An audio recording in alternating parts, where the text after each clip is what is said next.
మిత్రులు ఆరోగ్యాభిలాషులందరికీ నమస్కారం. మిత్రులారా, సన్న రకాల్లో చాలా రకాలు ఉన్నాయి. అందులో ఒక రకం సిద్ధ సన్నాలు. ఈ బియ్యాన్ని ముడి బియ్యంగా ఆడించుకున్నాం.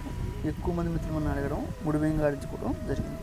మిత్రులారా, సిద్ధ సన్నాలు ముడి బియ్యంగా కావాలన్నా, సింగిల్ పాలిష్గా కావాలన్నా, డబల్ పాలిష్గా కావాలన్నా నన్ను సంప్రదిస్తే మీ అందరికీ కూడా సంవత్సర కాలం నిలబెట్టిన వడ్లు ఏవైతే ఉన్నాయో ఆ వడ్ల నుంచి వచ్చిన బియ్యం అండి ఇవి. వీటిని మనం మీ అందరికీ కూడా ఇచ్చి ఏర్పాటు చేద్దాం. ఇది తినడం వల్ల ఎన్నో ఆరోగ్యకరమైన ప్రయోజనాలు. ఈ రోజున మనం బయట తినే ప్రతి రైస్ కూడా అండి కెమికల్ ఒకటి, రెండోది నిలవ పెట్టి ఇచ్చే పరిస్థితి ఎక్కడా లేదు. పూర్వం గతంలో పురుగుల్లో వరల్లో నిలవ పెట్టి మన కుటుంబ సభ్యులు మనందరికీ కూడా ఆహారం పెట్టే పరిస్థితి. ఈ రోజున అంత త్యాగం చేయట్లేదు, అంత సమయం ఇవ్వట్లేదు. మీ అందరినీ దృష్టిలో పెట్టుకుని, మీ అందరి ఆరోగ్యం దృష్టిలో పెట్టుకుని ఈ రోజున నేను సంవత్సర కాలం వడ్లను నిలవ పెట్టి మీ అందరికీ కూడా మిల్లింగ్ ఆడించి ఇవ్వడం జరుగుతూ ఉంది. కావాల్సిన వాళ్ళు ఎవరైనా సరే సంప్రదిస్తే మీ అందరికి ఇచ్చేర్పాటు